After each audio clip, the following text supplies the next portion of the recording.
o Evangelho, com oração, fazendo reuniões, tendo conversa de paz, conversa de harmonia, assistindo programas que ajudem, que eleve aquela família, e não programas que só falam de sangue, programas que só falam de coisa ruim. Então, sempre trazer coisas boas e principalmente ouvir, Fátima, músicas que nos elevem e não música que venham destruir a imagem da mulher.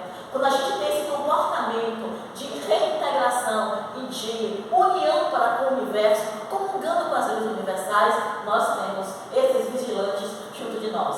Então, esses dois companheiros abnegados, alternativamente, ali passaram a velar dia e noite, de modo a entravar o delito que ele idealizou. Então, a alma urdida, eu vou ressaltar, está escrito no livro Ação e Reação, pela influência de homicidas desencarnados, ele antecipou o ato. Ele estava planejando, mas ele decidiu fazer logo. Observe, ele pensou em matá-la. De imediato, ele atraiu outros espíritos que disseram: vamos fazer? Bora fazer? É só com Deus isso? Isso é só uma situação da reação? Não está conosco. O que você pensar, o que nós pensávamos de fazer, nós teremos outros espíritos na nossa companhia. Quer fazer uma ação do bem? Faça, porque sozinhos não estaremos. Estaremos sempre com outros amigos espirituais junto de nós. E então vá. Existem pessoas que querem desenvolver atividades. Aí diz assim: por exemplo, distribuir sopa na rua, ou distribuir agasalhos, enfim, qualquer ação nessa seara. Mas eu não vou fazer, não dá para fazer sozinho. Comece, você vai ter amigos espirituais junto de você, e com certeza, esses espirituais, esses amigos espirituais, irão chamar outras pessoas que irão agregar-se a você, e o trabalho vai crescer e será desenvolvido. Não tenhamos medo de fazer aquilo que nós desejamos em nome do bem, porque com certeza estaremos protegidos, estaremos guardados. Então, ele arquitetou o projeto e espíritos homicidas aliou-se a ele e disse: vamos fazer. Ele então, só que tinha o quê? 2 vigilantes. E quando perceberam em seu psiquismo a ideia, correram de imediato. Foram chamar Silas. Silas estava no trabalho. De imediato, Silas deixa o que estava fazendo e vai rapidamente à casa de Marcela. Pela sua autoridade moral, ele convidou outros para também vir assistir o processo. Então, quando chega na casa, percebe que ele já estava com o revólver pronto. Qual foi a sua ideia? Ele iria trancar os quartos para que as crianças não levantassem e não fossem testemunhas da situação. Então, ele sairia do escritório que ele estava, trancaria os quartos, as crianças não iriam assistir, e ele iria em seguida para o quarto de Marcela fazer o que era o que desejava. Silas, ao entrar na casa, percebe então a situação, vai de imediato no quarto das crianças e chama uma delas. Então, chamando, mostra para ela a nível espiritual. Ele chamou espiritualmente, viu? A nível de perispírito. Ela vai e percebe o que o pai pretendia fazer. De imediato volta para o corpo. Voltando para o corpo, sai rapidamente e grita: papai, paizinho, não mate, não mate. E os seus gritos ecoaram em casa. Ecoaram de tal forma que Marcelo então acordou rapidamente, enfim, acordou a família inteira. A família acordou. Então, quando a família acorda, Marcelo levantou, ele estava parado, estático, porque ele ficou surpreso da ação da filha ter acordado naquele momento. Percebam, quando a coisa não tem que acontecer, tenho certeza, eles providenciam para que nós não passemos por aquilo. E então eu vou abrir um parênteses nessa situação. Vejam como a proteção divina é algo, eu diria assim, palpável. Nós conseguimos tocar na proteção de Deus. Estávamos nós, abrindo um parênteses nessa situação, viríamos para Salvador na quarta-feira passada. E aí então, armamos tudo, pegamos o carro, paramos em um local, desci até a nossa residência para assinar um documento carro estava bom, tudo funcionando, tudo bem. Assinou comigo, voltou. Quando deu a partida do carro, o carro não ia. Que estranho, o carro estava funcionando. Dá a partida, o carro não sai. Tudo bem. Eu liguei para a concessionária ou para a seguradora e pedi que mandasse um reboque para botar o carro até a oficina. Chegamos lá, veio um rapaz, veio um caminhoneiro da seguradora, chegou, colocou o carro em ponto neutro, deu uma chupeta, que estava de bateria, deu uma chupeta no carro, ele tentou, deu a partida do carro, não funcionou, nada. Deus, que situação, não tem problema. Não vou para Salvador mais, pelo horário não dá mais tempo de ir. Não vou. Beleza, parou-se. No dia seguinte, deixei o reboque já acertado, para que no dia seguinte, às 7 horas da manhã, a seguradora pegasse o carro e levasse para a oficina. Observe o que aconteceu. Jesus, é proteção divina. No dia seguinte, o rapaz chegou o reboque, deu a partida do carro, o carro pegou, sim ou não? Sim. O carro pegou, ele levou o carro para um lugar mais distante, porque ali iria pegar os fios, que é um carro alto, botou o carro mais distante, colocou no reboque, numa carreta e trouxe o carro para a oficina. Quando chegou na oficina, o rapaz bateu a chave, o carro funcionou, o eletricista examinou o carro todo e disse o quê? Não tem nada. Não tem nada. Eu não tenho que cobrar você porque o carro não tem nada. O que isso significa? Proteção. Eu disse assim, gente, isso com certeza foi um livramento. Alguma coisa poderia acontecer e eu agradeci a Deus, porque alguma coisa iria acontecer. E para que isso não acontecesse, porque nós não temos a necessidade de passar por isso, disse, você não, fica por aí mesmo. Então, essas coisas são esses sinais que nós precisamos estar atentos para nós percebermos o quanto Ele nos protege. E essa proteção é real. Então, ele já estava a família toda acordada, né?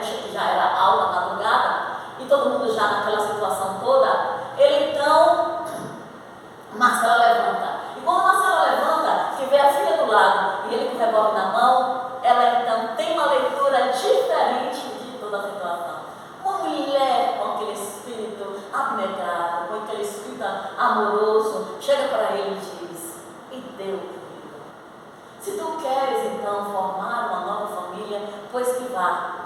Mas eu não quero ser responsável. Eu não quero fazer da minha consciência o ideal de que tu suicidasse porque quer sair do casamento. Vai livre. Vai e faz aquilo que tu quer, que deseja ser feliz assim, pois que seja. Gente, a equipe espiritual, quando vê aquela dedicação, aquele desvelar de Marcela, ele chora. Até o próprio Deus ficou assim, sem jeito, ficou sem graça, porque ele sabia que não era aquela intenção. A intenção dele não era essa. Ele sabia qual era a sua intenção. E então ele diz, para mim, só restam duas opções. O suicídio ou o desquite. Mas ela chora dolorosamente, isso parte-lhe a alma, porque ela entendia que aquele de alguma forma que ela não amava, né? Que entendia que aquele a quem ela gostava, que ela venerava de alguma forma, estava seguindo para uma outra relação. E agora o que fazer? Ela vai, coloca as crianças para dormir e chora. Não conseguia dormir, mas deitou-se ali para então descansar o corpo. Então, ao observar toda aquela cena, Silas lhe aplica, claro que antes, os amigos espirituais a induziram a, como é que fala? Destravar a arma, como é que é? Vocês sabem? A tirar as balas. Tirar as balas da arma. E ela tira as balas, né? Guarda a arma, então ela vai deitar-se. Nesse particular, Silas adentra o seu ambiente e aplica um passe magnético, para que ele então saísse do corpo e viesse ver com ele. E nesse instante, Silas, conversando com ela, orienta para que ela de fato deixasse esse e seguir. Porque se assim continuasse, um assassínio poderia acontecer.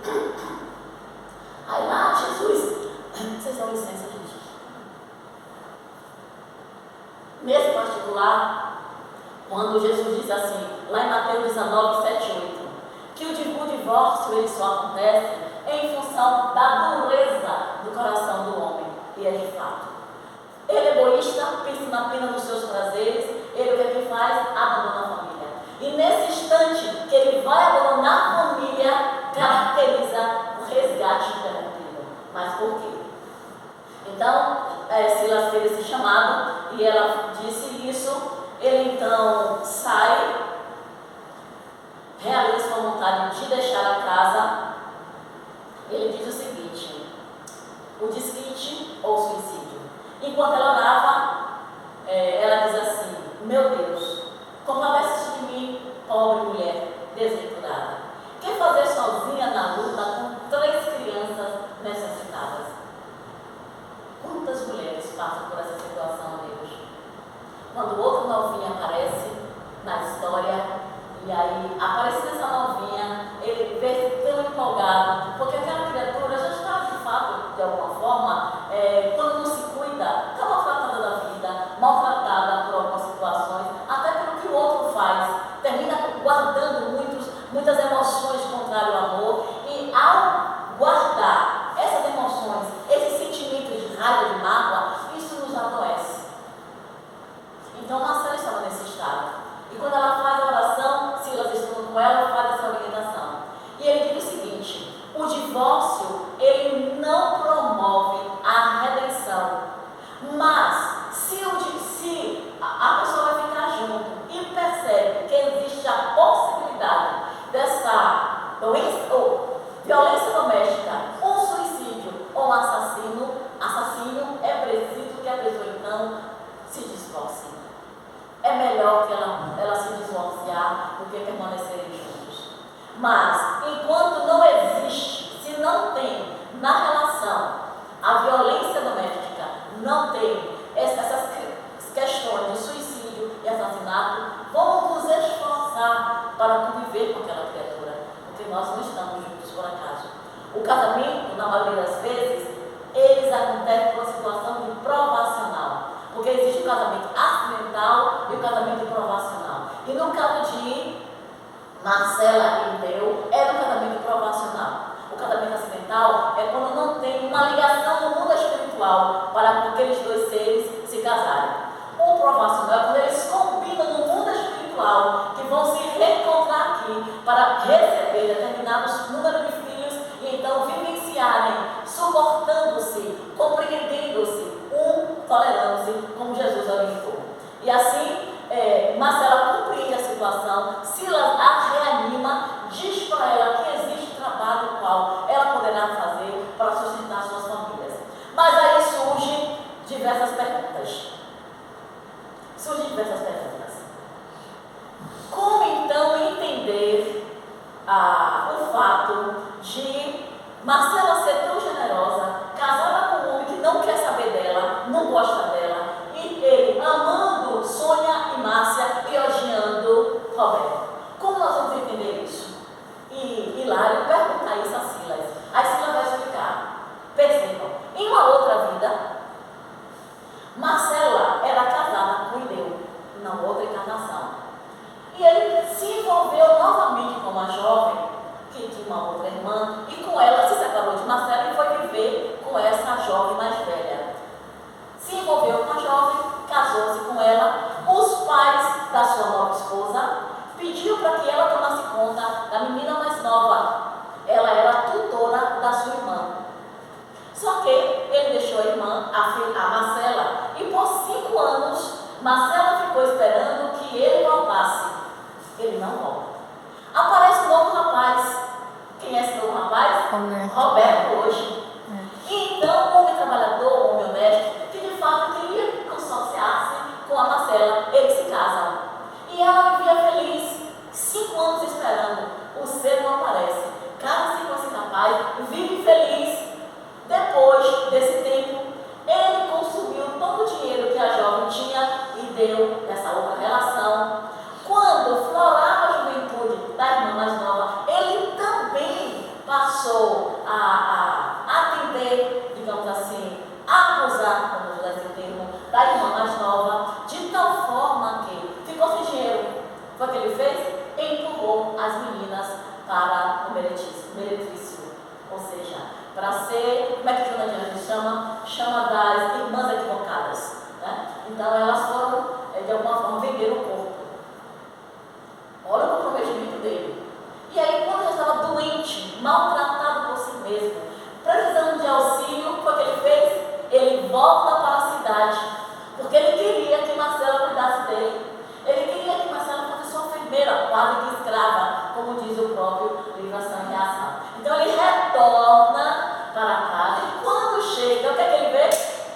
Marcela feliz com seu novo companheiro, vivendo como um casal. Não satisfeito, ele planeja a morte do novo esposo de Marcela. E então Marta, que retorna ao mundo espiritual, e aí se encontram as duas irmãs, Roberto, Marcela e ele sendo responsável pelos equívocos, ou seja, pelos desvios dessas 4 pessoas. Então programam de retornar. Veja como a lei é maravilhosa, a lei de ação e reação, a lei de reencarnação. Eles programam retornar, e nesse retorno ele então vem Roberto como filho e as 2 meninas como filha. Marcela aceita ser novamente a sua esposa. Mas será que Deus conseguiu então, diante do que nós falamos até então, seguir a sua trajetória, seguir aquilo que ele planejou? Não, ele não conseguiu, porque ele se deixou envolver, empolgar-se por uma menina mais nova. Ele não conseguiu lidar com as suas más tendências. É isso que nós falamos. O que é autotransformação? É quando a gente percebe que uma mal tendência nossa está eclodida, a gente diz não. A minha religião não me permite mais fazer outras coisas. Ele sendo mais forte, se ele fosse um homem de religião, um homem de Deus, um homem de fé, ele pediria forças e iria conseguir se livrar da Mara, mas não, se envolveu. Envolvendo-se, ele teve o seu resgate interrompido. E olha que os amigos espirituais lhe orientam, porque sabia que essa operação iria acontecer. Ele diz o seguinte: haja porém o que houver, ajude-o com tolerância, não lhe queira mal algum, antes roga a Jesus, abençoe e o ampare onde ele estiver. Olha que coisa maravilhosa. Silas orienta que ela se separe, mas diz, não fala mal dele. Muitas vezes, quando há separação, a mulher o que faz? Fala mal do pai dos seus filhos. Não falemos. Falar mal do pai do seu filho para o próprio filho é algo contaminoso. É algo que pode deturpar a personalidade daquela criança e criar uma discórdia, uma aversão desnecessária. Se não podemos falar bem, que pelo menos silencie, foi o que Silas diz: não lhe queira mal, antes roga a Jesus, o abençoe e o ampare, onde ele esteja. Então, alguém poderia dizer, mas como é que eu vou abençoar, orar por ele, porque ele é assim, que me fez isso e isso? Mas é o treino, é a transformação moral. Dá vontade de xingar? Não, eu não preciso fazer isso. Eu não preciso me maltratar porque ele me maltrata. Porque quando a gente xinga, quando a gente diz coisas para ele, estamos maltratando a nós mesmos. Então, amigos, tenhamos paciência em situações dessa ordem. E quando a gente perceber que tem um casal que está nessa confusão, vamos buscar a oração. Estávamos em um trabalho e aí encontramos uma jovem. Ela disse, falou para mim que encontrou o marido em um determinado lugar, uma amiga dela. Acho que por mais doía ela, é porque ele estava com uma amiga. E estava assim toda atarantada, prestes ao divórcio. Eu disse, mulher, tem paciência. Antes de você tomar alguma decisão, leia o livro Nos Domínios da Mediunidade, capítulo 10 e 14. Quando ela leu o livro, disse, retrata perfeitamente a minha história. Eu disse, tenha paciência, não tome decisão precipitada. Porque eles vão dizer assim, muitas vezes, na relação de marido e mulher, a mulher precisa ver o companheiro como filho e o marido precisa ver a mulher como filha. Então é preciso ter essa paciência com ambos para viverem juntos. E foi então que houve essa pergunta. Então ele explica, ele fala o que aconteceu, ele fala por que eles estavam ali reunidos mais uma vez. E naquela reunião estava saindo novamente o Ideu fracassado. Porque ele fracassou no seu propósito, porque ele deixou render-se pelas suas más inclinações.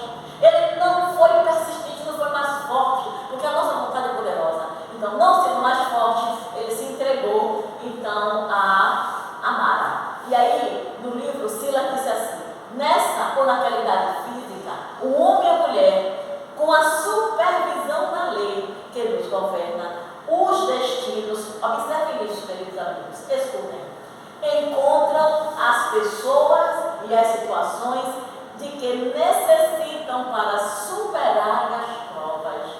Isto é, nós vamos estar no nosso ambiente doméstico, em nosso lar, vamos estar na casa espírita, no trabalho, onde quer que nós estejamos. Nós vamos encontrar as pessoas que nós necessitamos para nos apoiar a vencer aquelas provas ou para ocasionar situações para trabalhar em nós essas imperfeições. Então, afirmamos, não há acaso. Nós estamos no lugar certo, na família certa e com as pessoas certas para promover essa transformação, razão pela qual nós reencarnamos. E ele afirma, no caminho, provas indispensáveis ao burilamento espiritual, de que não presidem para a justa acessão às esferas mais altas. Queremos ir a pontos mais elevados? Trabalhemos agora. Vamos construir agora, com as nossas ações, com os nossos pensamentos. Renilda, é fácil para você estar aí que está falando. E nós que estamos cá, para todos nós, amigos, para todos nós. Para nós, a responsabilidade é maior ainda, porque já temos a informação, já sedimentamos o conhecimento. Então, cabe a nós a responsabilidade de vivenciar o que estamos falando naturalmente e sabemos que não vivemos isso integralmente às 24 horas do dia. Todavia, existe a sincera boa vontade e o sincero desejo de fazer o que nos ensina os benfeitores. Então, está aí provado porque o resgate de Deus é interrompido, porque ele desistiu da prova a qual ele havia pedido no mundo espiritual. Ele havia solicitado. Então, nós pedimos e nós expomos. Vamos buscar essa intimidade com Cristo. Vamos buscar estreitar as nossas relações, conversar verdadeiramente com Jesus. Jesus não está lá distante, Ele está aqui. Ele diz, não temas, eu estarei convosco. Está lá em Jeremias 1:8. Não temas, eu vou estar convosco. Eu estou aqui. Ele prometeu um Consolador. Então, ao prometer esse Consolador, quando nós estamos lá, nos achamos no fundo do poço, Ele pega em nossas mãos, Ele nos tira dessa situação conflituosa, Ele nos liberta daquilo que nós já estamos prontos para ser libertos. E nós podemos garantir com toda a convicção, Jesus, o Rabi da Galileia, o Cristo de Deus, está e estará sempre de braços abertos para nos receber. Estar com Jesus é o que Ele afirma. Comigo o meu jugo é leve. Estando com Ele, o nosso jugo é suave. Não há nenhuma situação que com Cristo não se resolva. Tudo o que nós desejamos, tudo o que nós queremos, a dor que nos alcança, com Cristo, ela será suavizada. E que Jesus, o nosso amigo amorável, esse Cristo que conosco caminha, que muitas vezes nos carrega e nos coloca no colo, que Ele permaneça conosco. Muita paz e muito obrigada. A gente só tem a agradecer a você, essa exposição, né? Maravilhosa. Tudo isso mesmo, né? É um aprendizado para que a gente possa colocar em prática. Perceber, né? Fazer essas reflexões que você falou. Essa história é muito bom a gente ouvir e analisar para a gente perceber por que as famílias existem essas diferenças, né? Na minha mesa existe. Então essa fala traz ainda mais um estímulo para mim e passar também, como você disse, a pessoa necessitada, se for espírito ou não,